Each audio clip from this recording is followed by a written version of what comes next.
Hello my dear student. बेटा, आज हम चर्चा करने वाले हैं आपके चैप्टर नंबर फर्स्ट के कुछ बहुविकल्पीय प्रश्न की, यानी कि मल्टीपल चॉइस क्वेश्चन की।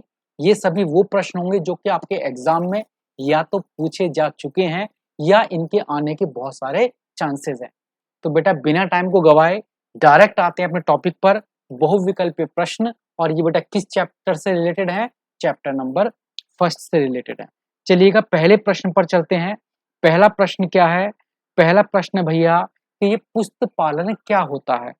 पुष्प पालन क्या होता है? तो वेरी इंपॉर्टेंट प्रश्न है, कई बार एग्जाम में पूछा जा चुका है और मुझे उम्मीद है कि आपके एग्जाम में भी आएगा। और दूसरी बात ये भी उम्मीद है कि आपको ऑलरेडी इसका आंसर पता है कि पुष्प पालन क्या होता है। बेटा, पुष्प पालन क्या एक कला है? हाँ जी, कला है, क्योंकि इसके अंदर हम क्या करते हैं? अपनी योग्यता का प्रयोग करते हैं। क्या पुष्प पालन विज्ञान है? हाँ जी सर, विज्ञान भी है। विज्ञान क्यों है? क्योंकि इसके अंदर हम कुछ तकनीकों का प्रयोग करते हैं। तो इसका आंसर क्या हुआ? पुष्प पालन एक कला और विज्ञान दोनों है। तो पुष्प पालन एक कला और विज्ञान दोनों है, ये इसका आंसर होगा। कला भी है, विज्ञान भी है, तो इसका आंसर क्या होगा? कला एवं विज्ञान। अगला प्रश्न, लेखांकन क्या है? लो जी भैया, ये फिर से मजाक कर दी भाई। पुष्प पालन और लेखांकन दोनों एक ही बात होती है कुछ कुछ बेटा, है ना? तो सीधी सी बात है, चूंकि पुष्प पालन कला और विज्ञान है तो लेखांकन भी क्या होगा? कला और विज्ञान। रट लो, इसका आंसर कला और विज्ञान होना और एग्जाम के अंदर आना भी है। अगला प्रश्न है बेटा आपके पास, बही खातों की प्रमुख कितनी प्रणालियां होती हैं? बही खाते मतलब खाते बनाने की प्रणालियां। बेटा, खाते बनाने की ना दो प्रणाली प्रचलित होती हैं। एक को बोलते हैं बेटा दोहरा लेखा प्रणाली, और एक को बोलते हैं बेटा एकल लेखा प्रणाली। एक दोहरा लेखा प्रणाली जिसमें दो पक्ष होते हैं, एक एकल लेखा प्रणाली होती है जिसमें सिर्फ एक पक्ष होता है, और हिंदी में से बोलते हैं डबल एंट्री सिस्टम और सिंगल एंट्री सिस्टम। तो बेटा, बही खातों को बनाने के लिए दो प्रणालियों का प्रयोग किया जाता है। कितनी प्रणाली का प्रयोग किया जाता है बेटा? दो प्रणालियों का।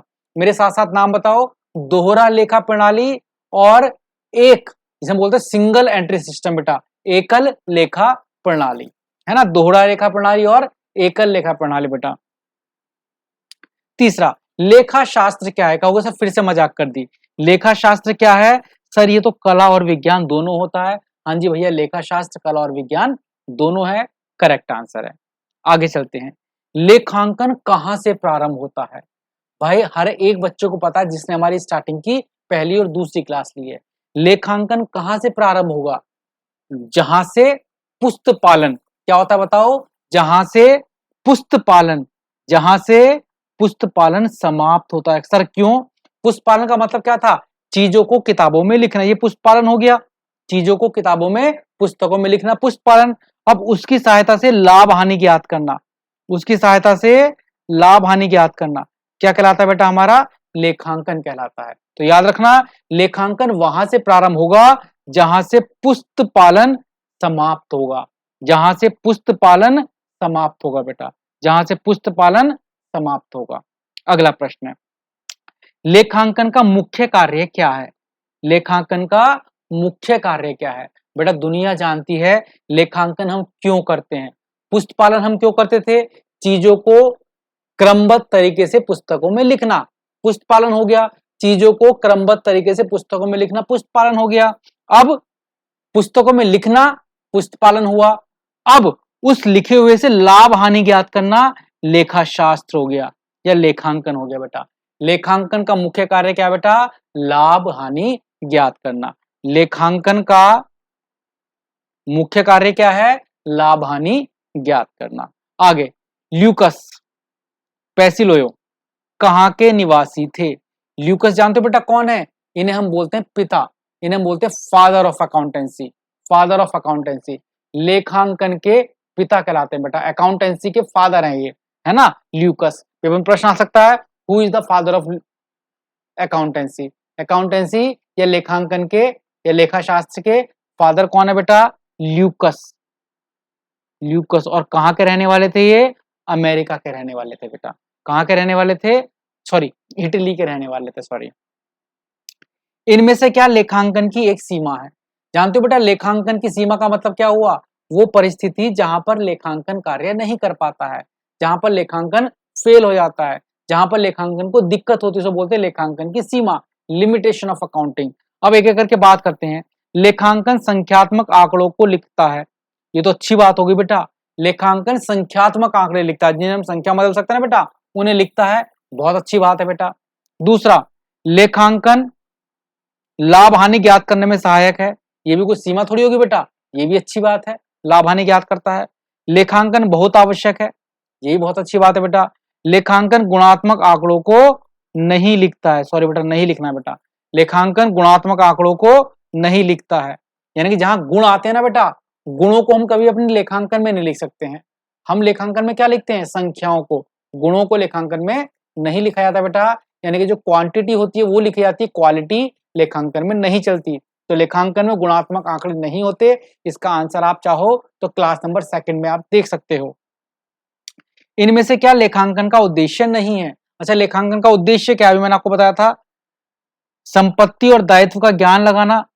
हाँ बेटा, ये हमारे लेखांकन का एक उद्देश्य होता है, जिससे हमें पता लगता है हमारे पास कितनी संपत्तियां हैं और कितने हमारे पास दायित्व हैं। रोकड़ का ज्ञात करना, ये भी लेखांकन का उद्देश्य है कि कितनी रोकड़ हमारे पास है। आय ज्ञात करना, ये भी लेखांकन का उद्देश्य है ना। अगर आप मेरी क्लास नंबर 3 या 4 पर जाओगे तो आपको लेखांकन के उद्देश्य मिल जाएंगे। लेखांकन का उद्देश्य संपत्ति का पता लगाना, रोकड़ का पता लगाना, आय का पता लगाना, इनमें से कोई नहीं। तो उद्देश्य नहीं है, तो इसका मतलब बेटा ये तो सभी इसके उद्देश्य है। तो इसका आंसर क्या होगा, इनमें से कोई नहीं। लेखांकन की कितनी शाखाएं हैं? बेटा जिन्होंने हमारी क्लास ली है स्टार्टिंग वाली, उन्हें पता है कि लेखांकन की कितनी शाखाएं होती है बेटा, 3 शाखाएं होती हैं। लेखांकन की टोटल कितनी शाखाएं हैं, 3। प्रणाली नहीं बेटा, प्रणाली 2 होती हैं, दोहरा लेखा प्रणाली और एकल लेखा प्रणाली, सिंगल एंट्री सिस्टम। जबकि लेखांकन की शाखाएं शाखाएं होती हैं बेटा 3। शाखाएं कितनी होती है, 3। प्रणाली नहीं, शाखाएं, और वो कितनी है बेटा, 3। आगे, इनमें से क्या लेखांकन की शाखा नहीं है? लेखांकन की 3 शाखाएं होती हैं, तो इसमें 4 दे रखे हैं, तो कोई सा एक तो शाखा नहीं होगी। वित्तीय लेखांकन, हाँ जी ये शाखा है। लागत लेखांकन, हाँ जी ये शाखा है। प्रबंध लेखांकन, हाँ जी ये भी एक शाखा है। लाभ हानि लेखांकन, ये कोई शाखा नहीं होती। लेखांकन की 3 शाखाएं होती, चाहो बेटा कॉपी पर लिख लेना, वित्तीय लेखांकन, लागत लेखांकन और प्रबंध लेखांकन। लेखांकन की 3 शाखाएं हैं, वित्तीय लेखांकन, लागत लेखांकन और प्रबंध लेखांकन। इसी के साथ बेटा कुछ बहुविकल्पीय प्रश्न मैंने करा दिए चैप्टर नंबर 1 के, कुछ आगे वाली क्लास में मैं कराऊंगा। तब तक के लिए जय हिंद, जय भारत, अपना ध्यान रखें। और जो बच्चे हमारी लाइव क्लास के साथ जुड़ना चाहते हैं या हमारी पीडीएफ लेना चाहते हैं, वो हमें व्हाट्सएप पर मैसेज कर सकते हैं कि सर हमें अपने ग्रुप के साथ जोड़ लीजिए। चलिए तब तक जय हिंद, जय भारत।